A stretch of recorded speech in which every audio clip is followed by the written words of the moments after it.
Hello out there. Thanks for being here. My name is Jordan Stein. I'm the public programs curator here at Caddist in San Francisco.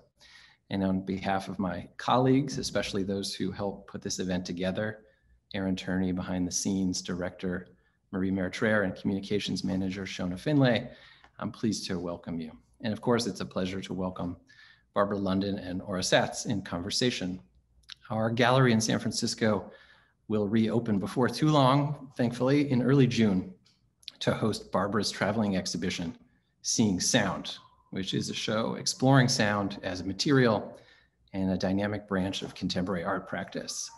As some of you likely know, few curators boast such a rich history of working with sound, moving image, and new media than Barbara London. And we're pleased to be the first stop on the tour for Seeing Sound, which is really a series of exhibitions. It moves and it changes. The Caddist iteration and all that follow are organized by Independent Curators International in New York, and we're glad to be working in partnership with them.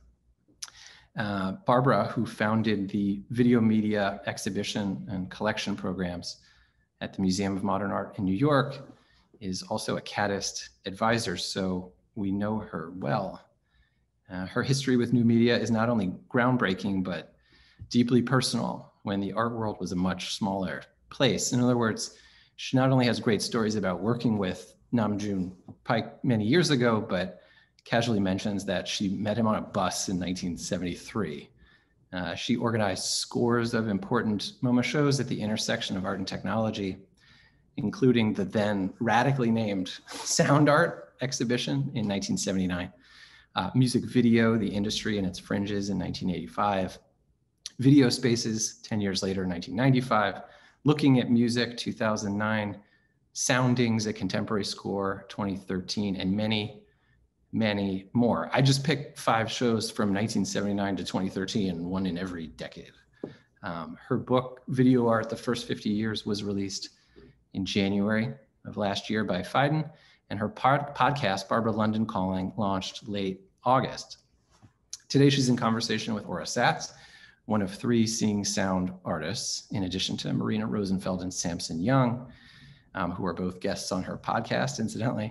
Aura works in sound, film, performance, and sculpture to explore thresholds of visibility across various histories, disciplines, and subjects, including ventriloquism, notation, code, encryption, and perhaps most significantly for our purposes today, pioneering female composers, including Paulina Oliveros, who we were just listening to. That was Horse Sings from Cloud, 1973.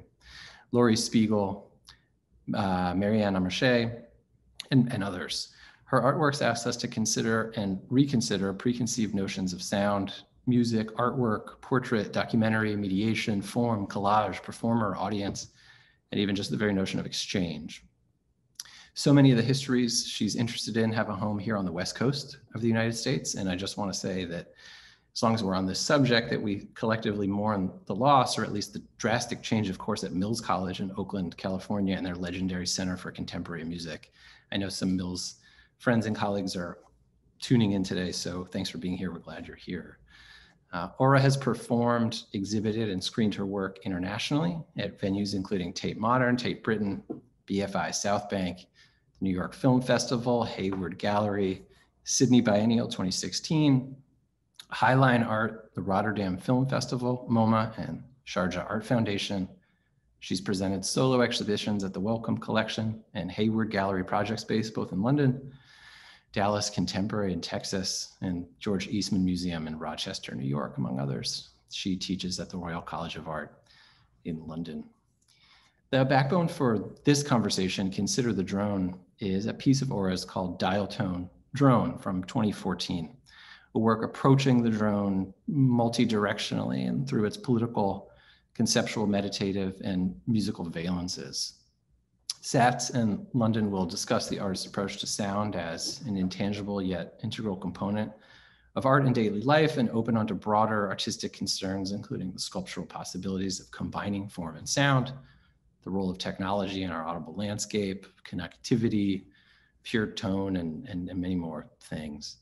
I want to mention that we'll be hosting additional programs in relation to the Seeing Sound exhibition that will open shortly in San Francisco, including a discussion between Marina Rosenfeld and Samson Young later once the show opens. But if you want to stay informed, just sign up for a newsletter and we won't miss you. I also want to mention the format for today's event, our first noon event. Barbara will hop on the screen momentarily, talk a little bit about a history of sound art, and invite Aura to the table. And they'll talk for about 35 or 40 minutes, and then I'll reappear to facilitate a Q&A. So get your questions ready and feel free to pop them in the Q&A box anytime during the run of the show. And I also want to correct myself saying earlier, that's Horse Sings from Cloud, what we just heard, Pauline Oliveros, but it's from 1982. So some Mills people would be very upset with me for screwing that up. Anyway, without further ado, I'd like to welcome Barbara London. And thanks again for being here, everybody. Hi, everybody. Thank you so much, Jordan. And thank you, Cadiz. And thank you, ICI, for being such, everybody being such great colleagues. And thank you, Aura. So I'm now going to share my screen.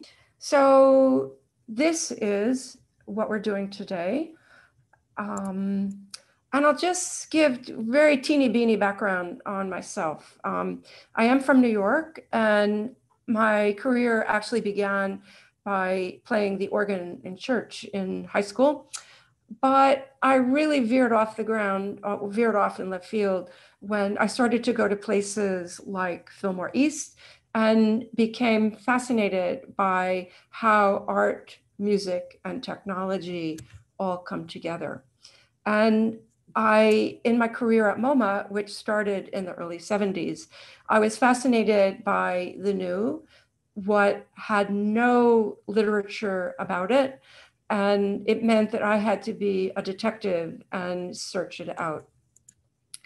And as Jordan said, I actually met Namjoon Paik on a bus and then became fascinated by how he worked with a foot in music. He played the piano, and how he played and tinkered with old TV sets early on in the 60s, and how he got a very early portable video camera around 1965 and started to experiment with exactly what is this electronic signal. And the video signal is both sound and image. And the video signal, like the sound, can be very much live. The minute you turn that on button and switch to record, you then have both the present and the past, and you're still recording, you have the future. And time is fascinating. Another artist I met in the 70s was someone who had actually worked with Paik in 1973. And Bill Viola had also a foot in music and a foot in the visual arts. So he started out as a drummer in high school. And then in 73, he became engaged with David Tudor. And I like to say that artists all have a lineage. They didn't appear out of nowhere. They had mentors, or something triggered them to go off in their own direction. So for Bill, the lineage was Cage, Tudor, and then to him. And this is an installation that I put up at MoMA called He Weeps for You, which has it's a camera on a water drop that's expanding. Ultimately, it falls, lands on this little drum. There's a microphone under it, and it booms out through the space. So Bill called his installations back then tuned environments. I continued my fascination with sound and decided I wanted to do a sound art show, as Jordan mentioned. And I was curating a very tiny gallery And I basically put the show there. So I had the work of Connie Beckley, Julia Hayward, and Maggie Payne. So I'm going to show you what Connie Beckley did. So sound as art can be physical, can be just audible, but it usually is a composition that is very rich and full. As Jordan mentioned, in 2013, I did a show called Soundings, a Contemporary Score. It was the last show of my 40 years at MoMA. And I really wanted to look at what was going on with this form. And I wanted it to be very engaging. I wanted it to be comfortable for the viewer, listener. And I wanted it to create a kind of community environment among the people present. And I'll just show you, this is Sergei Cherpnin's piece, Motor Matter Bench, and the visitors sat down, and through bone conduction through their bones, they heard this composition, which had ambient sound composed together, but it was coming through their derriere and up through their body. Another artist in the show was fantastic, Camille Normand, American, lives in Norway. This is her piece, Triplight. So I could say her Camille's interests, almost like Aura's, and in a way like Pig's, is examining old technology, and torquing it. Here, Camille took an old microphone that Billie Holiday might have sung in front of, and she's really putting a light in as she removed the innards, and is then with that light that flickers like the breath, like which is how the voice comes from your mind to your belly to out through your vocal cords. So I stepped down from MoMA and I spent a number of years writing the book Jordan mentioned, Video Art, the First 50 Years. And then I thought, as the book was kind of really well on its way, I came up with the idea to do the show Seeing Sound. And I approached ICI, my wonderful colleagues, and I fortunately had a grant support from Nokia Bell Labs, and then the rest is history. So the artists are very strong. And I wanted this show, unlike the MoMA one that I did, the last show, I wanted this to be more compact, to be very approachable. So it includes Seth Cluett, Ian and Jane Forsyth, Jane Pollard, Bonnie Heikel, Yuko Mori, Marina Ora, Samson Young, Young Cortes. So now I think that's it for my slides. I will stop my share. And now I'm going to invite Aura to come up into this virtual room. So maybe we can start with your wonderful piece that's part of the show, but maybe you could also start by what that enigmatic image is that everybody saw at the very beginning. I know that you use that as a kind of, I don't know, would I call it a motif, or get people to think about what is the drone? I'll just share my screen actually, so that you have that image present. And while I'm doing that, I want to thank you so much, Barbara and Cadist, for inviting me and for including me in the exhibition. And it's such an honor to be part of such an illustrious lineage of exhibitions around sound and music and the kind of crossovers between art and multiple ways of understanding the sonic.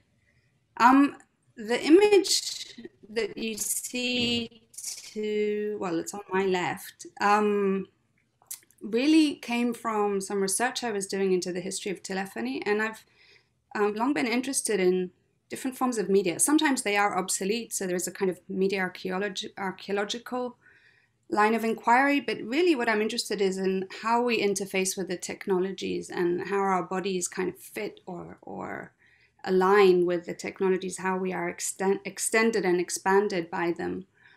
And in particular, I'm interested in gender. And so with regards to the telephone, obviously the role of women as telephone operators was really central. And in fact, they were often called speech weavers. They were the people connecting voices. And I really love that image, kind of mental image, linguistic image, semantic image. And so this image was just a placeholder because obviously the piece was commissioned for the original Red Phone booth, which is this little, it's this little booth here. It's in London, actually, behind the entrance to the Royal Academy. And it was a commission for sound, and it was very hard to think of an image that could somehow contain it. And also, I tend to work in constellations, so I made a few different pieces connected to this idea of the telephone and some live performances as well. So it was part of a show at the Hayward Gallery, and I had a piece there which was kind of referencing telephony and telephone operators with Jennifer Walsh and Elaine Michener. And then for the telephone booth, maybe I should say that a lot of my work is kind of a prompt and a portal to have a conversation. And so I really wanted to have these conversations with Laurie and Pauline, who obviously were friends and peers. But I suppose often, even when I'm making a piece about someone who's not around to have that conversation, I still think of it as a dialogue, as a conversation, as a space, a relational space. And that's how I think of sound, that's how I use it. So the piece was about, it kind of drew on this idea that women were the original telephone operators, speech weavers, and then when the electronic signal of the dial tone came to replace them, it's this kind of sustained signal, a long note. It used to be that you'd pick up the phone and you just hear this long note, and then I guess what carries over to today is that if it's busy, you get a kind of pulsing note. But that idea of the female voice morphing to this drone tone seemed really poetic to me, really powerful. But whereas the piece I did for the Hayward Gallery was kind of playing on that, what I wanted to do with this piece was take the idea of listening to a sustained note and taking that as a kind of compositional principle or starting point, and as something that people would experience. So they'd go into the Red Phone booth and they'd dial a number, pick up the phone, and then they'd have an experience that's something like eavesdropping or being part of a conversation or overhearing as a kind of, on the one hand, an excess, and on the other hand, this intimacy of like putting it to your ear and having this voice go straight into your ear through the earpiece. And both Pauline and Laurie had a particular relationship to the telephone. So Pauline had made works that were kind of telematic or with telepresence, that were long distance, and obviously worked a lot with sustained notes. And Laurie had been artist in residence at the at the Bell Telephone Labs. And so these kind of interesting lateral connections. So maybe I'll just play, I think it's like a 2-3 minute excerpt of the opening, and then we can continue the conversation.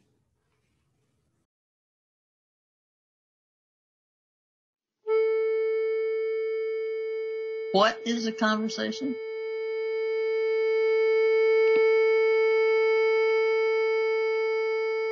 .350 hertz plus 440 hertz. Those are the frequencies that are mixed together to give you the dial tone.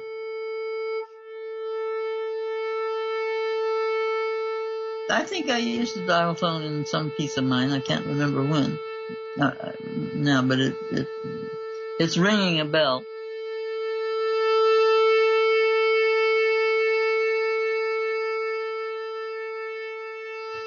The dial tone. It ought to sound like an invitation. It's a complex signal, but it's kind of raunchy and ugly. It indicates the potential of a communication because it shows that you have signal, but it also gives time pressure because if you don't do anything for long enough, you get some kind of a message saying that you've dialed a wrong number, or there's a miscommunication, or that there's something wrong with the line, or some kind of a message saying, time's up.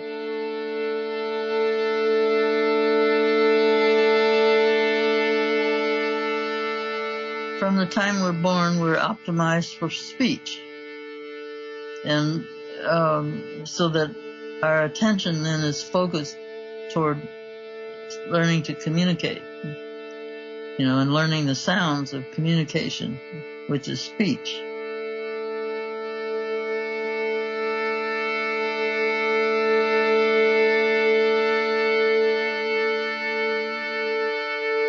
There's another kind of attention, which is what I call global or inclusive attention, where you include as much sound as you can and understand the field of sound and understand place or environment or where you are while you're maybe busy communicating.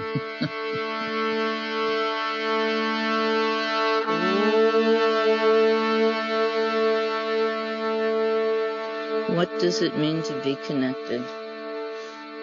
That's a good question. The first thing that comes to my mind is how tenuous connectedness is, how fragile, how easily connections are broken, whether they're electronic or emotional or in any other way. And there's also the fact that many connections are brief, transitory, and not very deep. So I think of connection as a state of vulnerability.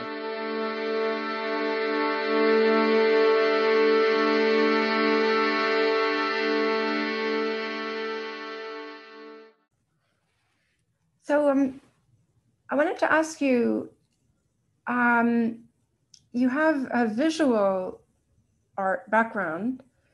You're not a composer, but yet this is very much a composed, in quote, conversation. So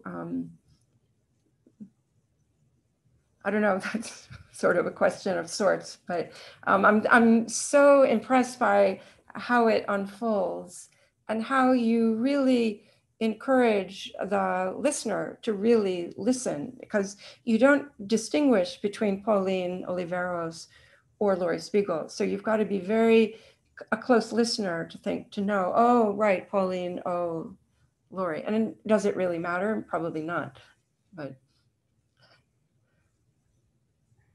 Yeah, it's interesting. I mean, a lot of my work, even when it's not about women composers, is really about an attention to a certain kind of listening. And I would call it a feminist listening.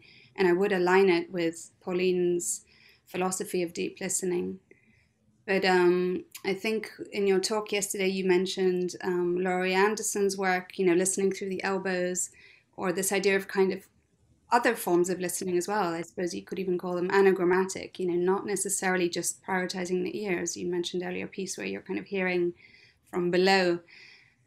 And that's what drives me. That's what I'm interested in. And in the works that I've made with musicians and often with composers, where I'm kind of having a conversation and I'm trying to get under the skin or in the ear, so to speak, of a certain mode of listening, a certain mode of composing. And I like this idea of a compositional approach, in particular to sounds that are overly familiar and that you're kind of forced to hear them anew and differently. And maybe I can show a tiny excerpt of a film I made recently about the Argentine electroacoustic composer Beatriz Ferreira. I might just explain briefly. So she is originally from Argentina, but based in France. And this opening shot, I think, really is maybe a kind of very useful illustration of this principle of a certain kind of listening that I think, obviously it's not just women who are engaging in this kind of listening, but I think there's definitely a lineage and a series of practitioners that have refined it and that have kind of brought it to the foreground in a way that I haven't identified elsewhere. And this particular scene of Beatrice, maybe I shouldn't say too much, but I'll just say that she's listening to a creaky door. So that should maybe make sense.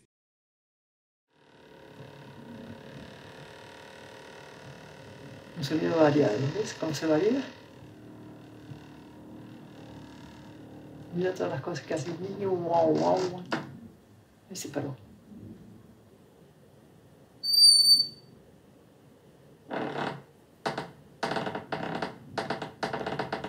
Este es iterativo. Lo puedo parar ahí. A ver, le di una forma. Otra formita. Ahora una trama variada, continua, con variaciones.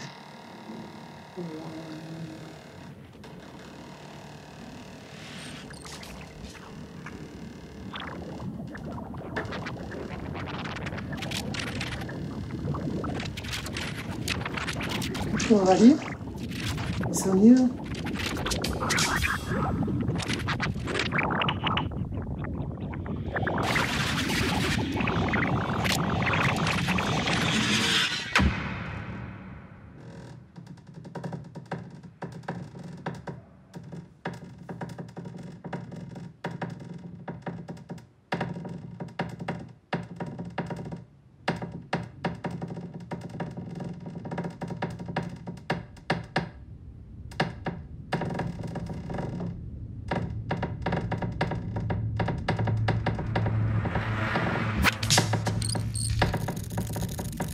Bueno, esa es una toma de sonido, esa es una grabación personal. Otra persona hará otra cosa.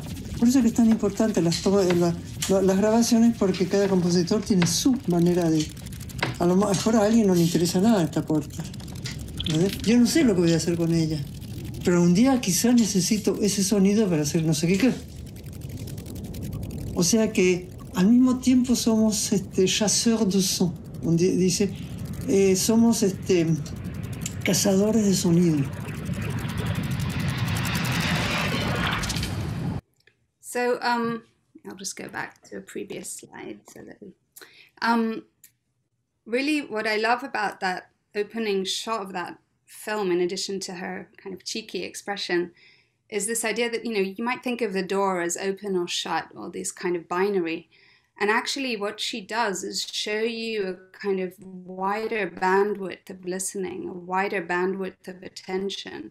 And she's really kind of articulating the door and exploding it to a whole spectrum of sounds. And that's what I'm trying to get at with my work in one way or another, whether I'm working collaboratively, whether it's in this kind of dialogic, composed conversation way, or through a kind of close listening. That's really what drives me, and is also, I think, often in the conversations that I'm having with people that I work with, I'm kind of trying to find the language. And so, for example, this key shot of the door, which is just a segment of a longer film, but it just clarified something to me. It helped me articulate something and get somewhere that I wouldn't have managed to get to otherwise. So to do that work, your method is you had the interest in her as a composer, and then you sought her out, and then you spent time, and then this door is a big part of the film. And I would love to know where you show the film or how you show it. Yeah, the door wasn't. I mean, the kind of key motif of a lot of my like film/portraits is often close-up bits of technology and sometimes hands operating them. This is a rare occasion in which her face features, and it was all very spontaneous because she just suddenly she was inspired by the door and just kind of did this little performance. But for the most part, yeah, I kind of tend to get obsessed over a certain motif, and it's not as clear cut as saying, oh, it's about telephony. Like, it's the telephone within it has ideas around connection, distance, intimacy.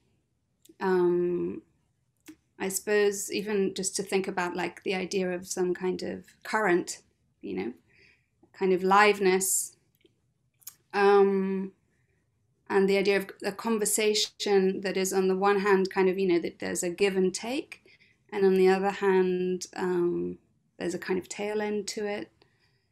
And with other works, like at the moment, I'm working on a project to do with sirens and emergency sounds. And so yeah, when I took this idea of the telephone, the dial tone became a kind of way in to explore all kinds of other aspects of that sound. And now with the siren, similarly, I'm thinking of this siren that is a kind of bearer of the concept of emergency, but also perhaps a trigger of past trauma, a warning of kind of futures that can be dangers that can be averted.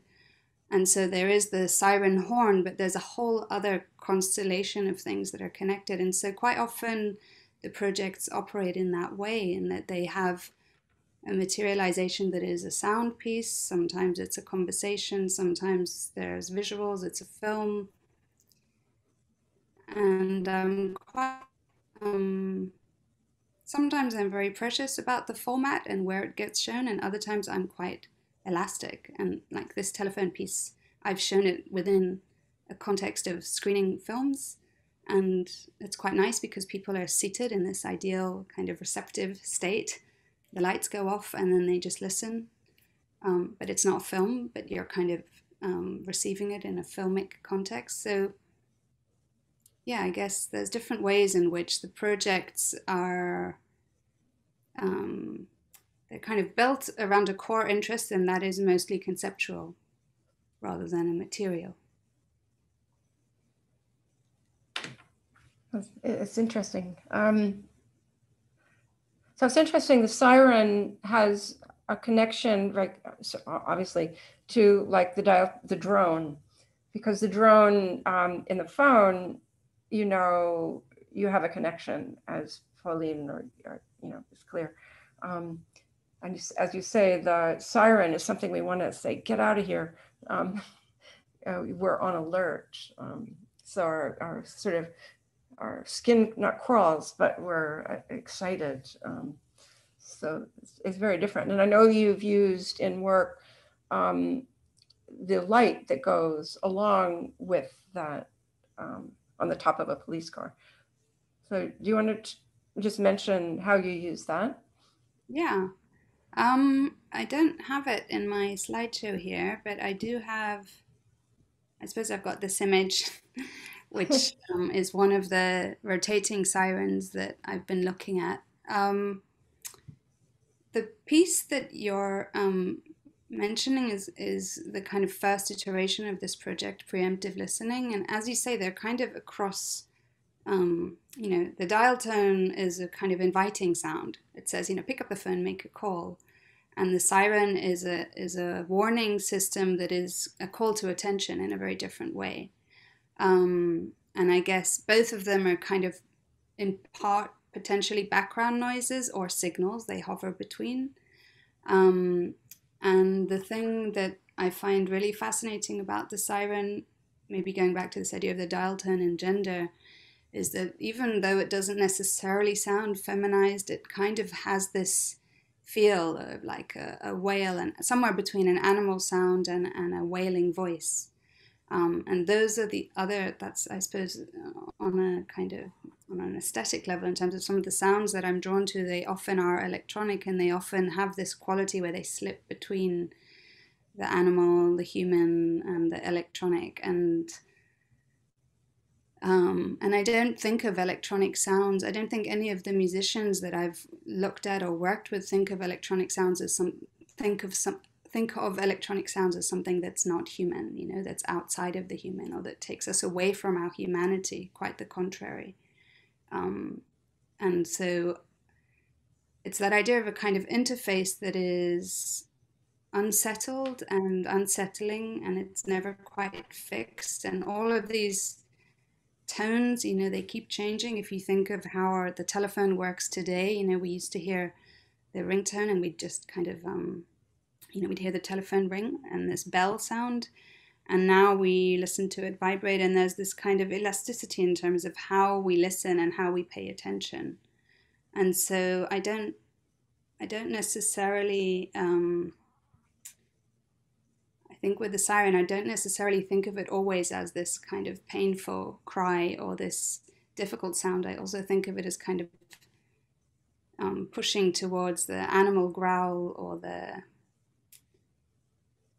there's something, the banshee sound. I don't know, there's something that really appeals to me and that kind of opens my imagination in terms of how we might think of it differently. And going back to this idea of recomposing, the siren, you could have a very quiet sound, or you could have a very delicate sound. It doesn't always have to be this loud, alarming sound. That's very, very interesting, because it really is, in a way, your practice has many different forms, or you have your core, your interests, what motivates you to go off and do the very deep research into someone or some aspect. And in a way, I know early on with the Caddies show, one of the great people who's at Caddies was saying to me, how do we contextualize this exhibition, for people who don't know that much? But I always say, it's really about the ideas, and it's about how we welcome in the audience and prepare them in a way. And I think your work is, we could say, diminutive in the work that is at Caddies, in that it is a phone that you pick up, and Caddies will, because it's COVID, will have to take care to clean and whatever. But there's this wonderful intimacy that we're kind of eavesdropping on Pauline and Laurie. So your work can be installation, or it can be this very beautifully compact, but still both are very rich and have a complexity. So I'm curious, you were telling me the other day that you have another work that's not resolved yet, but that has to do with the organ. And I was telling you that in high school, was playing the church organ. So you said that then there is this new work. So I'm curious if you want to say a word or two about that. Well, it's very early days, but it still draws on this idea of the siren and inviting different people to kind of reimagine it. And I don't know how much I can say, but the thinking is in relation to some of the kind of petrochemical industrial sites that will feature in the film that kind of speak to this notion of other kinds of emergencies, to work with a decommissioned kind of chimney of sorts, and to use it to, hopefully, if we can get access to use it to project the sound through it. So kind of playing on that idea of an organ. But you caught me a little bit unprepared, because I'm sorry. It's very early days for that project. But I suppose, going back to this idea of kind of repurposing certain inherited sounds, or in this case, inherited bits of technology, and using them differently. So I think, just maybe to go back to, I know I'm talking a lot about the Siren project, I should bring it back to the Dalton, but in relation to the Siren, there are lots of different kinds of instruments that we've been thinking of using and inviting people, partly on the basis also of the instruments that they might use to recompose the Siren. And with the telephone piece, so it actually moves through from accordion to voice, kind of chanting with the accordion, and then it kind of midway through the piece, which is 14 minutes, it transitions into the electronic music of Laurie. And so again, there's that shift between the kind of analog and so voice, musical instrument, and then electronic music, and they're quite seamless in the way that they flow one into another. And there's something really beautiful that Laurie says about listening to sustained notes, which is, once you listen to a sound and there's not much change, so going back to this idea of a kind of wider bandwidth, you know, the sound is not doing this kind of crazy melodic variation, so you kind of listen more closely, more attentively to the kind of within that continuity, and your mind is changed through that listening. And I love that idea of a kind of, yeah, it's like a deep focal listening where you go deeper, and you in some ways you change your range. You know, you kind of expand your range even though it seems to be narrowed. And to me, that's part of this idea of a kind of a different mode of listening, a different mode of directing attention. And I suppose, yeah, learning to recalibrate and retune how we understand the world around us, how we understand certain things, which sometimes seem very banal. So on the one hand, like a dial tone or a siren sound are very common, and they're very banal, but they are also kind of emblematic of ways of relating and ways of orientation, and well, in relation to the siren, you know, understanding what is worthy of attention, you know, just to put it very simply. So, you know, our attention economy is actually, it's both in crisis, but it's also like our most valuable asset. You know, it's a currency, and that goes on all fronts. You know, not just in terms of the sounds that I'm talking about. Facebook and Google know this very well. So I think this is so important also for today. We've just, we're slowly coming out of our lockdown, or we're out in the world. But I think in that time when most of us were hunkered down at home, you know, we had to go deep, and whether it's like Pauline Oliveros' deep listening, you had to probe someplace very deep. And I think in listening to a provocative work like yours, you're asking, you know, with the deep listening, the viewer, listener to join from that place. And I think that's very special. So, I mean, I think that piece in particular is very soothing.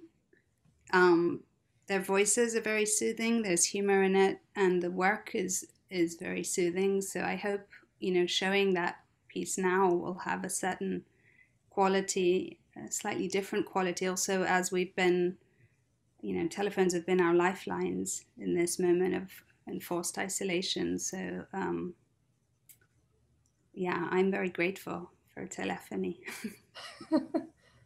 Well, it's our it's our community, and we treasure, I guess, the community that we have, because it's supportive. So maybe because we want to open up to questions. I don't know if maybe it's not a monkey wrench for you, but I was fascinated that you're from Australia and you've lived in many different places, and that I think contributes to your openness, or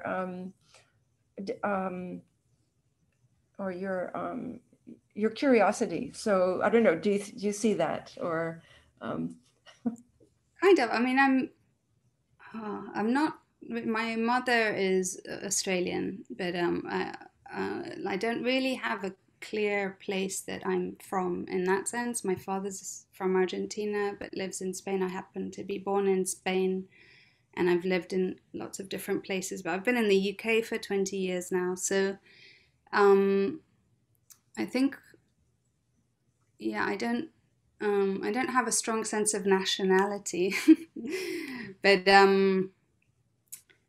I do feel that, I suppose in some ways the curiosity I have, I don't know if that comes from traveling. I'm genuinely curious, and I think of my practice as an opportunity to kind of connect in that way with different people, to work collaboratively. When we were talking the other day about like why I work with sound, it's because sound is inherently relational. It's always on these thresholds. There's always sound bleed, sound leaks.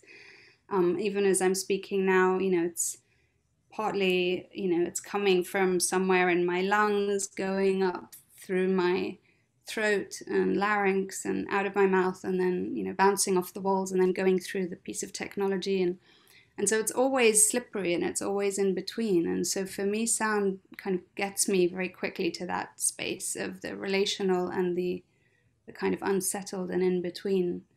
And I try and do that often. I can't kind of get to the place I want to be in the work alone. I need to do it in this kind of dialogical way. And I'm very grateful. Often the conversations that I have with people, they really are gifts. You were mentioning earlier the piece Preemptive Listening with the emergency rotating light. That was a conversation with Khalid Abdallah, and his voice was rendered as a kind of, it was synced to an emergency rotating light. So when he spoke, the light lit up. And similarly, another project I did with Liz Rhodes used a principle of optical sound where our voices were light. And I suppose the main material for many of these works, even when they are films, is the voice. That's the kind of, the portraiture is through the voice. And the conversation is the kind of motor or the engine, and the invitation into the work is through a conversation. And in the process of editing or, working through whatever material I gather to make the final piece, I'm engaged in a very specific kind of listening. I'm listening to the gaps and the in-breaths and the pauses and the hesitations. And I feel like often those conversations have been gifted to me. They do end up being very precious. They're like a crystallization of this moment of encounter. Well, that's a very beautiful way to maybe wrap our conversation, because that's very, very lovely. So maybe we'll invite Jordan back. And hello. Hi. Thank you so much for that. Beautiful, amazing. We have several questions here, which is great. One from Francis, who says, from Dial Tone Drone, I really enjoyed the line, connection as a state of vulnerability.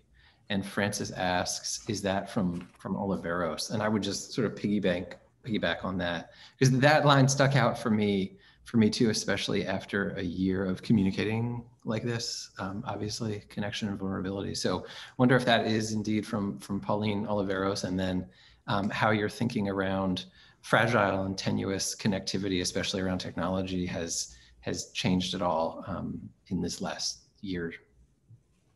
Yeah, actually it's Laurie speaking. I can hear the differences between their voices very clearly, but like you, Barbara, people have asked me who's speaking when, but I suppose because I'm inside of it and I've made other works with Laurie since, I can really tell there's like a whole, there's a rhythm to the speech and in-breaths and so forth. But yeah, so that last section is actually Laurie. And in relation to this idea of vulnerability, I didn't show the piece I was going to talk about, but I can maybe just briefly mention it, which is one of the first sound pieces I made was called Ventriloqua, and it was when I was pregnant and I had this other being inside of me.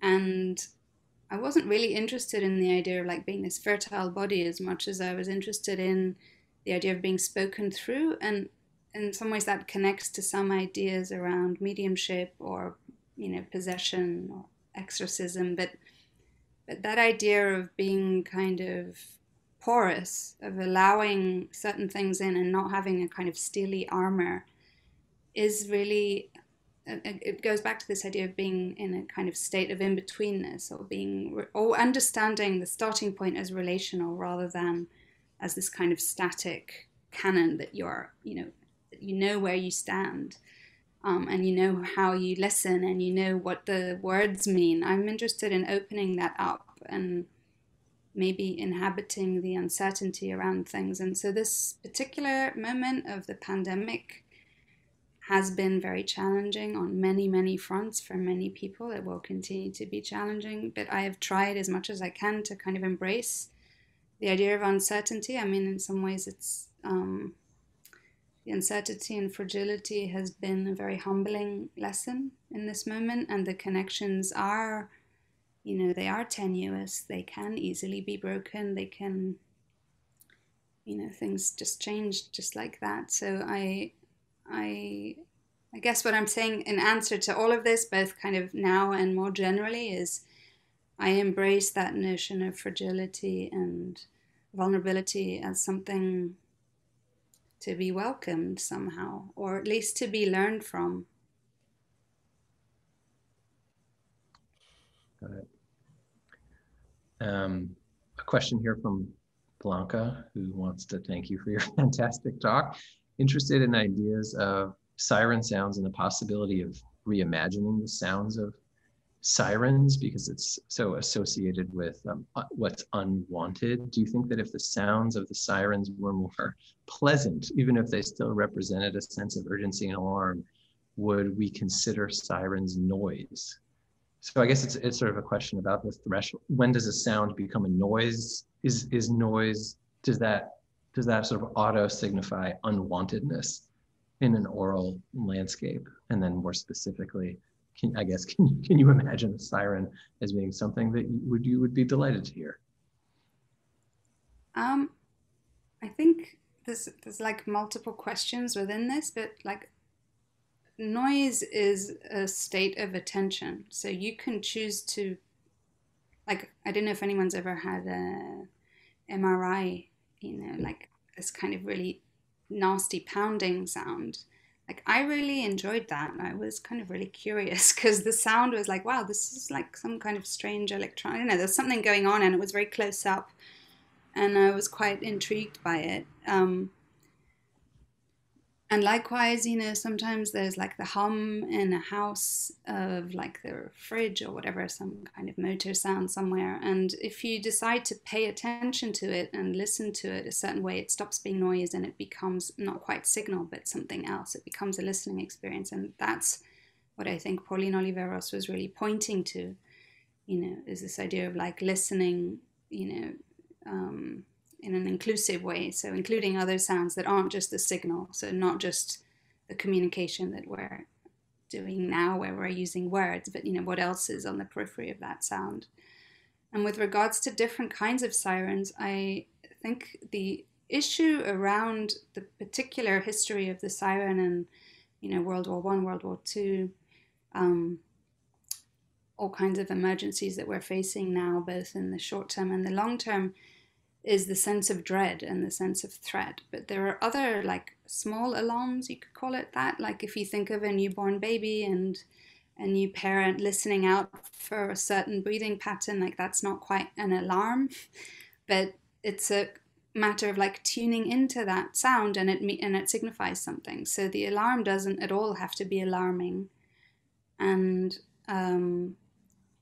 my project, my attempt is to kind of apply the same idea of a kind of recomposition or recalibration that, you know, we can choose to listen differently. And actually what we have at the moment is quite ineffective. Lots of sirens are being decommissioned because we're not hearing them, because the world is so loud and noisy that actually, you know, the kind of acoustic ecology doesn't allow us to take it in.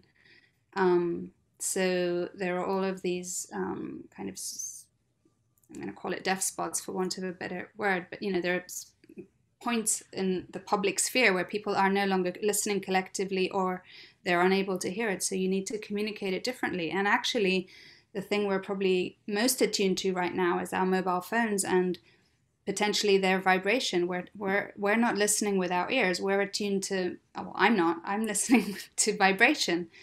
And sometimes I hear phantom vibrations because I'm sitting somewhere on a bus or whatever.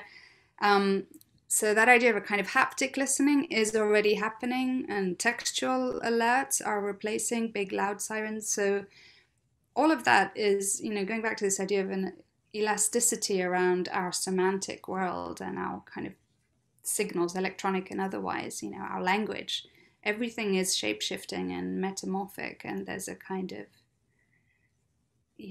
there's a kind of openness to it. When I mentioned earlier, kind of porosity or a kind of unsettling, like that's something that needs to be understood as a starting point, not a kind of destabilizing. Like that's how I understand the world to be from the start. I don't know if that's an answer. I think it is an answer, and I think it has something to do with this next question too, that is really for both of you, and it concerns sort of obsolete technologies. I guess what you just said makes me sort of challenge that word obsolete. I mean, it's obsolete in the sense that no one picks up a phone and hears a dial tone anymore, but it's still a sound. You can still work with it. You can still reimagine. It's still out there somewhere. So a question for both of you, because you Aura are now sort of reimagining this piece for a gallery in the time of COVID. Barbara, when you started working at MoMA, well, I assume that over the course of many years, you've had to reimagine many pieces, not for a pandemic, but for sort of technology updates. So I'm curious, over the course of being at the forefront of presenting works like that, how your perspective and artist perspective have sort of evolved as the pace of technology has been, wild and crazy. Well, from the very beginning, it was clear that technology races ahead, and it doesn't care about us museums or the artwork. So it's what's the core is the artist's aesthetics. So when I would organize a show, I would want to know, like put all the cards down on the table. I want to know, what is this work? What is the essence? What's integral and imperative? Do I have to find $20,000 speakers? Do I have to find blah blah? And then at MoMA, it very carefully considers acquisition. So before money is even paid out, the artist has to sit down. Hopefully they're living. And you figure out what is the work and what are the aesthetics, what's core to the ideas. So that's always the most important thing. So then if I'm simply writing about a work but not exhibiting it, that's also a key. So I hope that answers. So yes, the technology is always going to change. And then it's a big job to figure out how to upgrade and how to do it properly, how to do it according to the artist's original intention. And then, so anyway. I mean, it's interesting, you said, the word obsolescence, maybe it's the kind of wrong, or it's a misnomer. I mean, the idea is that it's no longer in circulation or in use, but I suppose a lot of the works that I've made in the past have looked sometimes at older technologies, and that's because I've found that they, in their materiality, are able to articulate a certain relationship to, say, like a piece I made around phonograph grooves and sound writing. It was a relationship to writing and to trace, and the trace of voice. And those are the themes, and then this is the kind of material that allows me to go there. And likewise with a telephone, I mean, I can't show this piece always in a red phone booth.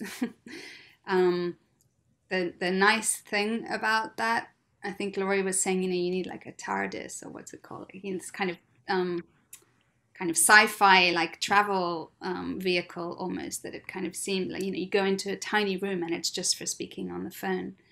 But I've shown that piece in multiple contexts, as I said earlier, sometimes as a screening, and what holds it together is the idea of a conversation.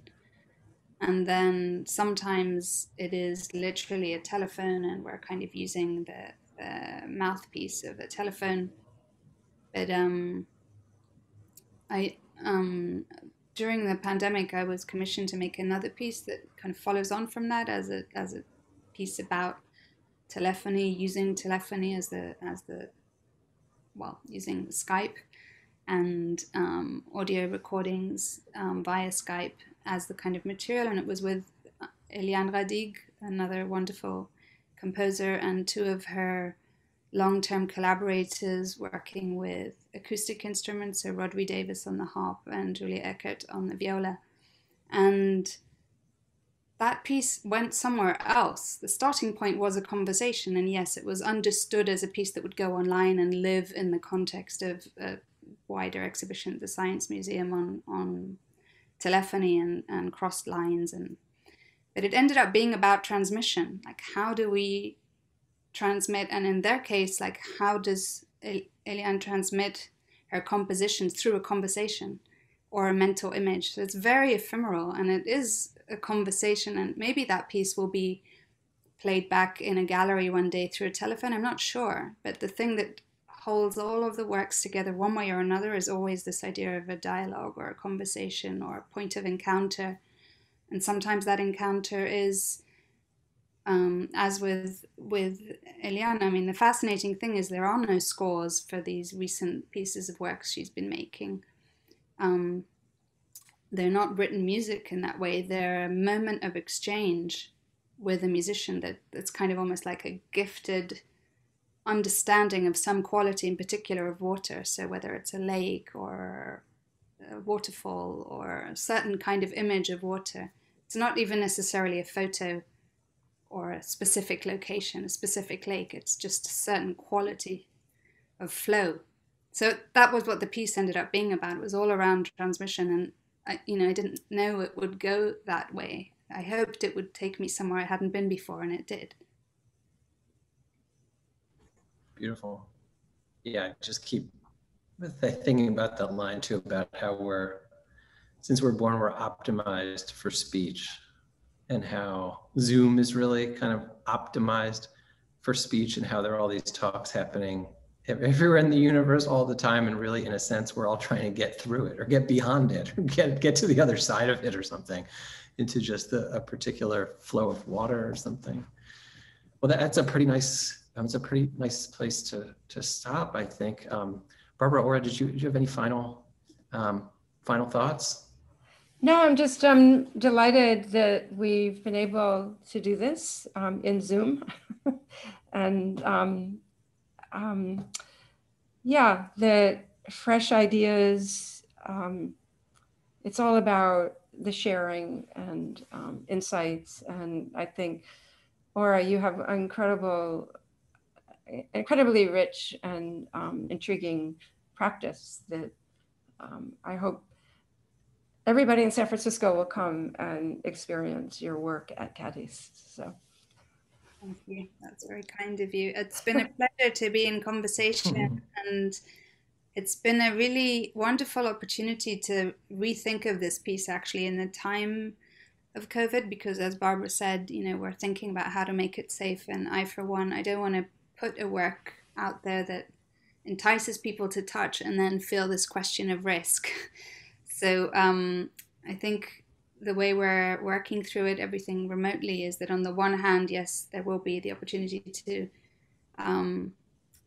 pick it up and listen in that way, and it will be sanitized, etc. But also that there will be a number, and that one can kind of update it, so to speak, and call it on one's phone and listen to it in that way, which I think is what's happened to the phone. It's naturally evolved into this thing that is literally attached to our body, stuck on us most of the time. So even that other layer of intimacy, that's like, it's my phone that I touch, that touches my ear, no one else's for the most part.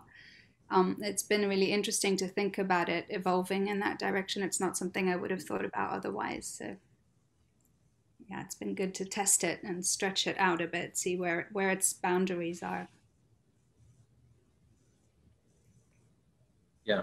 Well, if connection is vulnerability, it makes you sort of study and understand what its vulnerable points are and what it affords, what it can afford, even differently in this time. So thanks for your thoughts. Thanks again to our friends and partners at ICI in New York. Thanks to all of you out there who've stayed with us beyond the hour. And sign up for the newsletter if you want to stay in touch with what we're doing moving forward. And huge thanks to Barbara and Aura. So thank you. Thank you. Thank you.